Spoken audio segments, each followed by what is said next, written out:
Bonjour les amis, et bienvenue sur la chaîne très apolitique de Réclame les aides.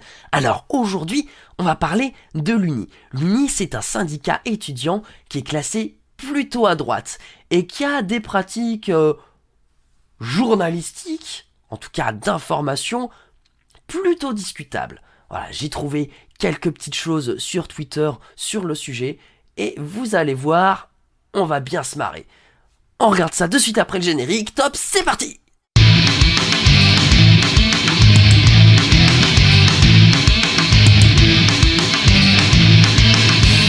Alors, nous voici devant le petit post Twitter de l'Uni, qui date de début décembre du coup. Ça date du 8 décembre, je vous le montre, hein, c'est écrit ici. Et alors, dans les couloirs de Tolbiac, à l'université Sorbonne Paris 1, un étudiant pratique sa prière islamique sous les yeux de l'ensemble des étudiants. C'est absolument terrible. Cet étage est connu de tous comme étant un lieu de prière, mais la direction n'agit pas. La Sorbonne, une future mosquée. Voilà, ça a l'air absolument terrifiant. Voilà, rendez-vous compte s'il y a des gens qui font des prières en public. Alors oui, je peux comprendre que ça puisse paraître un petit peu bizarre, mais... Bon, quel est le danger, finalement? Quel est le danger?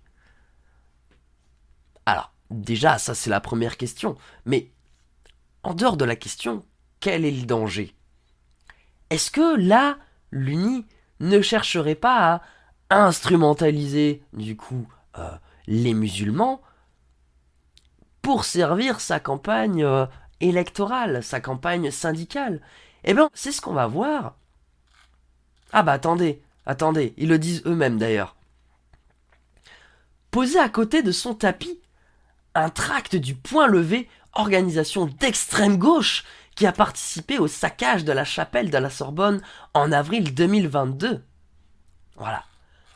Donc, l'Uni montre bien qu'ici, il y a un petit tract. Voilà, je vous fais un petit zoom.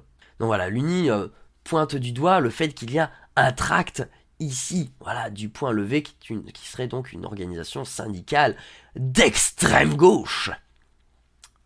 Ok. Eh ben, il se trouve que quelqu'un a enquêté sur le sujet. Vous allez voir, c'est assez rigolo.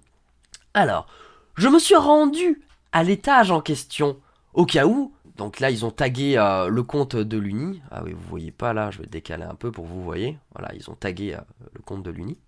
Donc je me suis rendu à l'étage en question, au cas où. En islam, la prière se fait en direction de la Mecque. Bon, ça, c'est un truc qui est connu, hein, je veux dire, moi, même à l'école, c'est un truc que j'ai appris. Hein, voilà, on parlait de l'histoire pendant l'Antiquité, voilà, comme quoi il y avait des bails qui s'étaient passés là-bas. Et donc notre prof d'histoire nous avait même expliqué très rapidement, hein, en une phrase, hein, vraiment, c'était même pas une espèce de propagande ou quoi que ce soit. Hein, de toute façon, qu'on te dise que les prières se font en direction de la Mecque, ok, moi ça va pas me donner envie de devenir musulman pour autant. Voilà. Bref. Donc ça c'est quelque chose qui est connu. Et donc, voilà, c'est une vérification tout à fait pertinente à faire.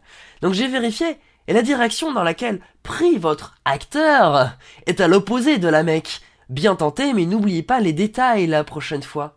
Voilà, donc là on a une preuve de comme quoi, finalement, l'Uni... alors je sais pas s'ils l'ont payé ou s'ils l'ont demandé gracieusement de faire cela, de se prendre en photo en train de prier dans un couloir. C'est quand même assez énorme, assez étonnant, quoi. Et étrangement, ces photos surgissent en période d'élection centrale, et avec, en plus de ça, un tract du Point Levé déposé à côté du tapis de prière. Plus c'est gros, plus ça passe. Oh là là là là, quelle énorme coïncidence! Les pratiques des syndicats de droite, c'est quand même quelque chose, hein, finalement. Enfin, les pratiques des NJW en général, j'ai envie de dire. Voilà, ces gens-là, à force, vont finir par me faire vriller à gauche. Hein. Pourtant, moi, de base, mon cœur est plutôt à droite, hein, parce que, voilà, la sécurité, ça compte pour moi, je le rappelle. Et je vois de plus en plus ces gens prôner la sécurité, finalement mettre non seulement à mal notre sécurité, mais en plus inventer des faits pour se victimiser ou alors rejeter les torts sur d'autres personnes. Bon, c'était tout pour cette courte vidéo. N'hésitez pas à la liker, la commenter et la partager. N'hésitez pas également à vous abonner et à mettre la cloche si vous voulez être tenu au courant des news que je sors régulièrement. Des bisous sur vous et des câlins si consentis. Ciao, bye bye, à la prochaine!